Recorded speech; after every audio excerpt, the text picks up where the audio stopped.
Bonjour, c'est Ursule encore. Alors, bienvenue à Vie et Miséricorde. On est le 30 septembre 2025 et je viens parler, n'est-ce pas, de la connaissance de notre Seigneur Jésus-Christ. Combien c'est important. Au-delà, n'est-ce pas, des choses qu'on peut recevoir de lui, le connaître, c'est ça qui est le plus important. Alors, dans 1 Corinthiens 12, au verset 9, alors que notre Dieu nous enseigne sur les différents dons que nous bénéficions de notre Seigneur Jésus, n'est-ce pas? Pour l'Église, pour ses enfants, Jésus-Christ s'est dit qu'il est monté, il a donné des dons aux hommes. Et parmi les dons qu'il a donné, il a donné les dons de l'enseignement, les dons de l'apôtre, le parler en langue, la prophétie, les miracles. Et puis, j'en passe, n'est-ce pas? Il a donné plusieurs dons sur la terre. Et ça, c'est pour l'édification de son Église. Amen. Alors, tel peut avoir le don du miracle, tel autre peut avoir le don de l'enseignement, une autre personne peut avoir le don du parler en langue, etc., etc. Et puis, c'est l'Esprit qui distribue ça selon l'appel que Dieu a pour toi. Donc, il n'y a pas lieu d'être jaloux de telle personne parce qu'il a tel don que tu aimerais avoir, parce que ce n'est pas nous qui désirons avoir des dons. C'est le Saint-Esprit qui les distribue pour la gloire de Dieu. Parce que très souvent, quand on veut à tout prix avoir un don, souvent, c'est pour se montrer soi-même. Voilà pourquoi, sur la terre, sur les réseaux sociaux, il y a plein de prophètes qui pullulent, plein d'apôtres qui pullulent, plein de... Je sais pas, c'est-à-dire, il y a ces noms, il y a des gens qui se sont donné des titres parce qu'ils veulent être reconnus, je sais pas, eux seuls, ils connaissent les raisons. Mais on n'a pas besoin de tout ça. Tu n'as pas besoin de te donner un titre. Tu es ce que Dieu t'a appelé, n'est-ce pas, à être, c'est-à-dire un enfant de Dieu, participant à la gloire de Dieu, c'est-à-dire posant ta part de brique pour la construction de ce merveilleux chef-d'œuvre, n'est-ce pas, que les yeux humains ne voient pas. Mais Dieu bâtit son Église. Alors, dans tout ce que Dieu t'a donné, c'est en partie que tu l'as. Amen. Parce que le grand, c'est-à-dire la totalité de la chose, c'est devant Dieu. Amen. C'est devant Dieu. C'est comme le temps. On a le temps, n'est-ce pas? Mais le temps, c'est une parcelle de l'éternité. L'éternité, c'est la totalité de la chose. Alors, dans 1 Corinthiens 13, au verset 9, c'est dit, « Car nous connaissons en partie et nous prophétisons en partie. Mais quand ce qui est parfait sera venu, ce qui est partiel disparaîtra. » Amen. Nous connaissons en partie, nous prophétisons en partie. Mais quand le parfait sera venu, le partiel disparaîtra. Mais le parfait, c'est quoi? Amen. Il dit ce qui est parfait quand ce sera venu. Mais le parfait, c'est quoi? Le parfait, c'est notre Seigneur Jésus. Quand notre Seigneur Jésus, n'est-ce pas, sera là, on n'a plus besoin de prophétie et tout ça. C'est-à-dire, il est là. Il est là et il va nous, n'est-ce pas, imprégner de lui-même. Et vous savez, tous ceux-là qui ont quitté la terre et qui sont dans la présence de Dieu, ils sont entiers. Ils n'ont pas besoin de prophétie. C'est-à-dire, ils connaissent toutes ces choses-là qu'ils ignoraient quand ils étaient sur la terre. Là-bas, ils le connaissent.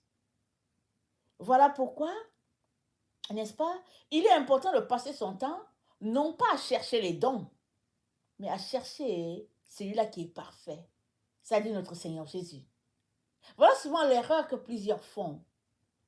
Ils passent leur temps juste à prier, Seigneur, donne-moi le don, donne-moi tel don, Seigneur, donne-moi le don, Seigneur, je veux le don de ceci, Seigneur, donne-moi le don. Mais non, ce n'est pas le don que tu dois chercher. Tu dois chercher l'auteur des dons. Cherche Jésus. Alors que tu cherches Jésus, il va te donner ce dont tu as besoin pour pouvoir faire le travail, n'est-ce pas, qu'il t'a confié. Alors, dans Jean, il est arrivé une situation où Jésus-Christ était en train d'enseigner ses disciples, et puis c'était aussi le temps où il devait partir. Alors il les enseignait. Alors Thomas lui dit, Seigneur, montre-nous le Père, n'est-ce pas? Parce qu'il veut voir le Père. Et Jésus-Christ dit à Thomas, comment montre-nous le Père? Mais ça fait longtemps que je suis avec vous. Comment se fait-il que vous ne me connaissez pas? Car celui-là qui m'a vu a vu le Père. Vous voyez? Il devait être déçu, n'est-ce pas, les disciples? Les disciples devaient être déçus. Parce qu'ils espéraient que Jésus-Christ allait leur dire, ok, attendez, je vous donne une vision, bam, voilà, voici le Père qui est assis. C'est ça qu'ils espéraient. Mais Jésus-Christ ne voulait pas qu'ils se concentrent sur, n'est-ce pas, le superficiel. Il voulait que les disciples acquièrent l'essentiel. Et l'essentiel, c'était que Dieu était là, au milieu d'eux. Et ils ne le réalisaient pas. Ils ne le réalisaient pas. Et ça arrive, n'est-ce pas, aux enfants de Dieu encore aujourd'hui. Amen. Ça arrive aux enfants de Dieu encore aujourd'hui. Dieu est là. Où? Il est en toi. Mais souvent, tu passes le temps à chercher ailleurs. Dans des livres, tu vas dans les bibliothèques, dans les librairies chrétiennes pour acheter des livres pour t'approcher de Dieu. Et puis, tu vas aller chercher la pensée de quelqu'un d'autre. Mais non, prends ta Bible, mets-toi dans un coin, mets-toi à prier. Prends ta Bible, mets-toi dans un coin, mets-toi à la lire. La connaissance doit te venir de celui-là que tu cherches. Et il va t'imprégner de sa présence. Et ce que tu cherches va t'être downloadé tout simplement. Et tu sauras. Alors, Thomas lui dit, Seigneur, Jean 14, au verset 5, nous savons où tu vas. Comment pouvons-nous savoir le chemin? Et Jésus-Christ lui dit, je suis le chemin, la vérité et la vie, et nul ne vient au Père que par moi. Si vous me connaissez, vous connaîtrez aussi mon Père. Et dès maintenant, vous le connaissez. Question de dire, et il dit, dès maintenant vous le connaissez, vous l'avez vu. Jésus-Christ est en train de dire, ok, me voici, vous cherchez à voir le Père, me voici. Philippe lui dit, Seigneur, montre-nous le Père, et ça nous suffit. Et Jésus dit, comment dis-tu, montre-nous le Père? Ne crois-tu pas que je suis dans le Père et que le Père est en moi? Les paroles que je vous dis, je ne les dis pas de moi-même. Et le Père, c'est le Père qui demeure en moi, qui fait ces œuvres-là. Amen. Mais les disciples devaient être déçus. Ils devaient aussi être honteux de demander à Jésus quelque chose qui était évident. Mais qu'est-ce qu'ils cherchaient? Jésus était là, il faisait les miracles. C'est-à-dire, il était toute leur satisfaction.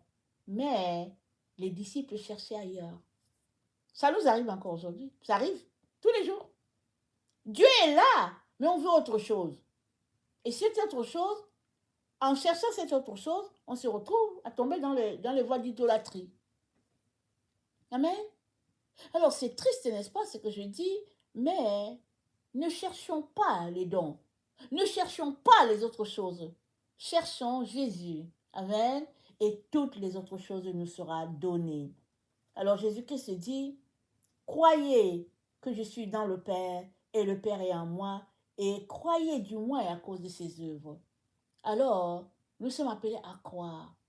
Croire, n'est-ce pas, en notre Seigneur Jésus, dans tout ce qu'il a dit qu'il est, et lui-même viendra et imprégnera sa présence en nous, de telle sorte que ce que nous devons savoir, ou bien ce que nous devons avoir, que Dieu a prévu pour nous, nous l'aurons. Et le reste qu'il n'a pas prévu pour nous, ben, on ne l'aura pas, c'est tout. Donc c'est important de ne pas se cantonner sur un don en particulier. Exemple, le don du miracle. Seigneur, je veux le don du miracle. Tu passes ton temps à prier. Seigneur, je veux le don du miracle. Seigneur, je veux le don du miracle. Ok, mais qu'est-ce que tu veux faire avec? Est-ce que tu veux juste du show-off? Pour que les gens te voient, pour dire, waouh, il a un don de miracle. C'est-à-dire, c'est important qu'on s'arrête pour savoir comment demander. Amen. Alors, si nous nous concentrons à chercher à connaître Jésus, tout le reste, n'est-ce pas, nous sera donné. Amen. Que le Seigneur bénisse sa parole et qu'il nous aide, n'est-ce pas, à demander la chose qu'il faudrait demander, et c'est d'avoir Jésus-Christ, n'est-ce pas, en quantité en nous. C'est ça le plus important. Amen. Et tout le reste nous sera donné. Alléluia. Que le Seigneur bénisse sa parole. Amen et amen.